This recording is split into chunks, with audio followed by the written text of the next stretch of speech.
Hello, everyone. I've got some tags to catch up on. I'm gonna start with the end of the year book tag because it's already a new year. Okay, so this was created by What's Des Reading, I think is how you pronounce the channel. And I was tagged by Nicole's Bookish Nook. Thank you, Nicole. And there are a lot of questions in this, so I'm going to try to not be too chatty, but that doesn't work often for me, so I'll do my best. Okay, most disappointing read of the year. To no one's surprise, it's The Haunting of Adeline. Yeah, I ranted about this book and I'm meant to already send this to a friend, but I'm getting there. I'm getting rid of this. Goodbye. I hated it. Question 2. Underdog Book of the Year. This manga series, PTSD Radio. I loved this. The author stopped working on it. Okay, I have to talk about this because there are 3 of these kind of omnibus volumes out, and then the author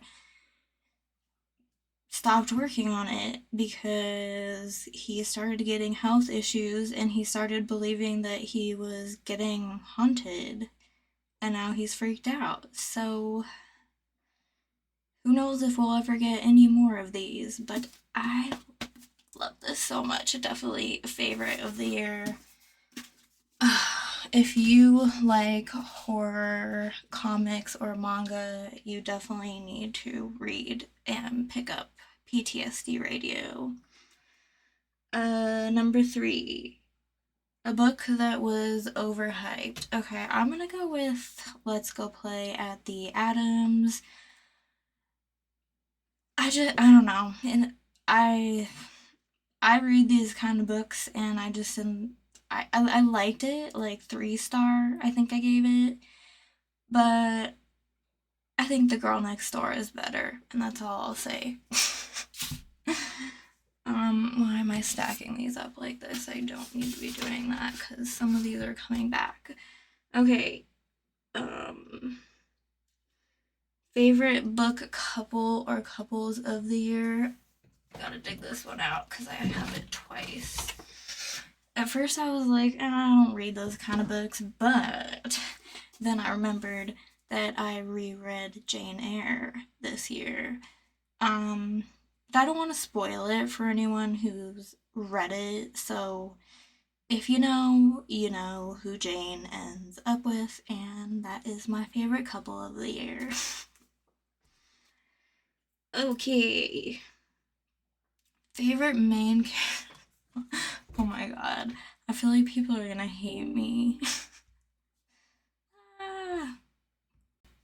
Favorite main character of the year. I just really like the main character from Dead Inside, okay? I know you're not supposed to. I know he diddles corpses. I know he's a messed up guy, but I can relate to feeling like an outcast. I think the things he says are pretty dang funny. Like the quote, "Why are you naked?" while she's covered in blood in the hospital. It made me laugh so hard. I read this book twice this year. 2023 felt like 2 years to me. It was an awful beginning of the year. It was an awful year. I'm just gonna say it. It was an awful year. But I read this book twice and I love it. So that's my favorite character of the year. Deal with it. um 6, a book that surprised you. Yeah. Satan's Affair. Same author as my least favorite book of the year, The Haunting of Adeline. Please read the prequel before you read the two main books if you want to get into this series, because I think this is a 5 star and way better, and I loved this so much. Water break. A new author you discovered in 2023. I'll give you a guess. 3, 2, 1, 0. Chandler Morrison. Happiest read of the year. I was also gonna say I don't read happy books, but this has a happy ending. It has a very depressing start, and the atmosphere is depressing. It's a gothic romance, but it does have a happy ending. I hope that's not too much of a spoiler, but this is my answer, Jane Eyre.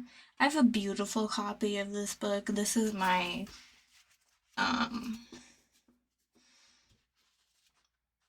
annotated and highlighted version, so yeah. I do want to read more happy books this year, though, if I'm in the mood. Like, I'm kind of feeling some fantasy. The thing is, like, I have so many unread fantasy series, but, like, I want to reread Lord of the Rings, and I want to reread, like, the Prydain Chronicles. I was just like, why? You have unread fantasy to read. Why do you want to reread all the ones you've already read 3 times? Most frustrating? What do you think? What do you think it is? What do you think? Huh? What are you thinking? You know what I'm thinking? I'm thinking it's this book. Okay. Alright, moving on. Best adaptation of the year. Oh, I skipped this one. Well, I will say I actually enjoyed the new Exorcist movie more than I thought I would, and I was hardcore against that. Like, I seriously said to a friend, I'm gonna watch it, but I'm gonna hate watch it. Wait, what did I say? I know I'm gonna watch it, but I'm gonna hate watch it, but I'm gonna watch it anyways. And yeah, I liked it more than I thought. I gave it a 3 star movie review. So, I mean, I didn't read The Exorcist this year, surprisingly. But I've read it many times, and that's gonna be my answer. Longest book you read this year? Let me check my Goodreads. It was The Haunting of Adeline. Again, 583 pages. That's not even that long, but I really read a lot of short books this year. And I think the next question is shortest book you read this year, which is Skin. Bad recommended me this book, and I'm so happy she did. I really liked it. Really liked it. Favorite covers of the year? Okay, I'm gonna go with April Fools. I loved this book, and I loved the cover, the mailbox with the creepy doll coming out. Oh, I really recommend this one if you like point horror. It was so good.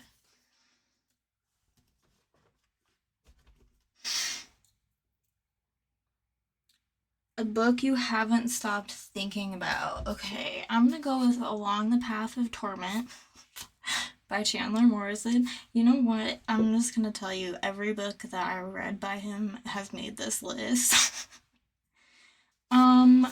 Yeah, so some people don't make it through this book. I made it through this book, and there was one scene in it that, like, I was like, ugh, I can't rate this 5 stars. Like, this is a 4 star book for me. That was just too disgusting. But actually, you know what? It's extreme horror. I think I've changed my mind on it. I really thought the story was good, and I think it's another 5 star book for me. So, ha. But yeah, you really need to check the trigger warnings on that if you're concerned. There's a lot of sexual abuse with children. So if that's a trigger, I'm warning you. I normally just say check the triggers, but I think for that one, like the whole book is full of that, so check those. Cringiest book you read this year? It's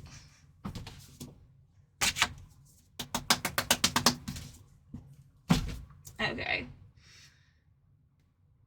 Unpopular book you loved. Okay, this book is not unpopular, but I didn't know what else to pick. I feel like this one has the community divided. So I'm going with Below by Laurel Hightower. I loved this book. I gave this book 5 stars. Um, I loved the cryptozoology in it. I loved the main character. I loved the character growth in it. I loved how realistic it was, how the cops treated the woman versus the man. I should have pulled out my reading notebook to talk about this more. But yeah, so I chose one that I felt like we're kind of divided on. But this is not an unpopular book. It has like a 3.7 or 8 review on Goodreads. So yeah.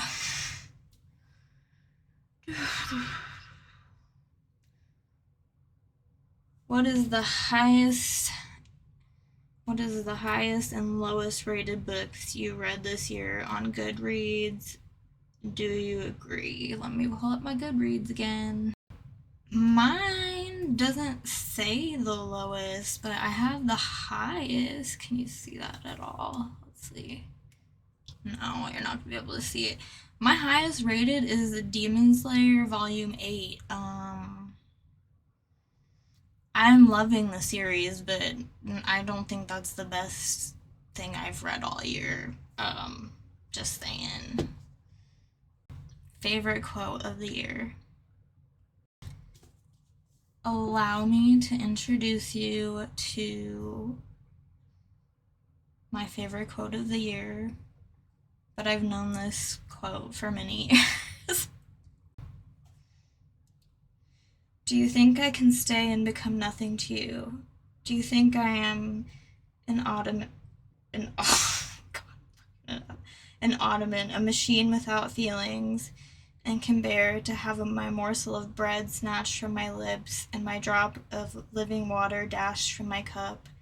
Do you think because I am poor, obscure, plain, and little that I am soulless and heartless? You think wrong. I have as much soul as you and full as much heart. And if God had gifted me with some beauty and much wealth, I should have made it as hard for you to leave me as it is for me to leave you. I am not talking to you now as through a medium of custom, nor even a mortal flesh. It is my spirit that addresses your spirit, just as if we had passed through the grave and stood at God's feet equal as we are. Poor, obscure, plain, and little. I plan to get that tattooed one day. Because I'm poor, obscure, plain, and little. Maybe not plain, but I mean, the glasses. Everybody tells me I'm like a cute librarian. Okay, book with the most unique concept. Let me introduce you to Snuggle Club. This is another Carlton book. I love his books. I want more people to read his books. This is about a man who tragically loses his wife, and he's having so much insomnia, because they used to snuggle every night, and that's how they slept. So he decides to join this wacky little thing called a snuggle club, and they enter a realm, I will say, and it is very, very interesting. And he has some of the best covers. Okay. book you would reread. My last Chandler book that I read this year, hashtag thigh gap. He did such a good job writing from a woman's perspective. I really have to hand it to him. He did. You're gonna want to check your trigger warnings if you need that. But I love this book. 5 stars. About a model living in LA. I loved it. I loved it. So,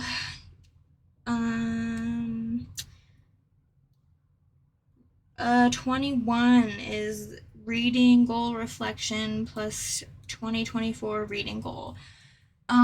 So I, at the beginning of January, set my reading goal for 50 books, and I used to set it to 100, but I set it at 50 because I thought that I would be reading a lot of big books off of my 30 books to read before 30 challenge. That didn't happen. I went through a pretty traumatic breakup in January. I had the biggest reading slump of my life. I had 3 or 4 months where all I did was listen to one audiobook and read nothing else. Somehow I still read over 50 books though, even though I was basically in a reading slump until September. So February, March, April, May, June, July, August. I was in a reading slump for 8 months this year. But I still only set my reading goal for 50 books this year because I don't want the pressure. So yeah. After 2023 reading, what are you prioritizing in 2024 reading wise? I am prioritizing fun and enjoying reading. That's why I only set my goal at 24 books. So if you made it this far, thank you. It's been a big year for me. Yeah, I went through a lot of mental health stuff.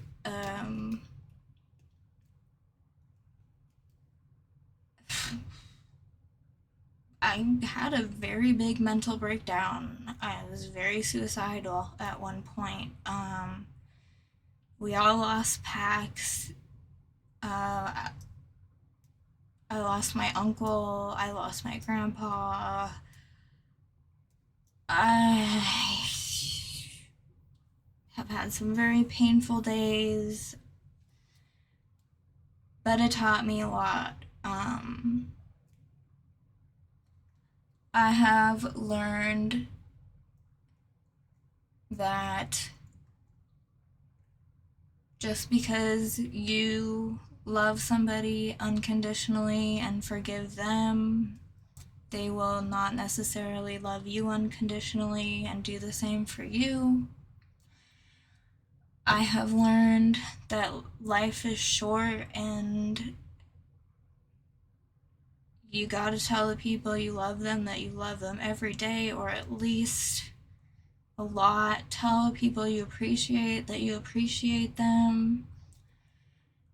Reach out to friends because you don't know what they're going through, and I'm so glad that I reached out to some of my booktube friends. That some of them were going through stuff I had no idea what they were going through, and we've cultivated some beautiful friendships. And I've learned that I don't need to be in a relationship to survive.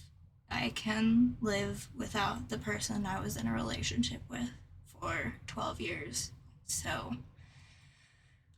I hope that we all find peace and more happiness and serenity in 2024. I'm wishing you all the best. Thank you so much for watching, and I will see you in the next one.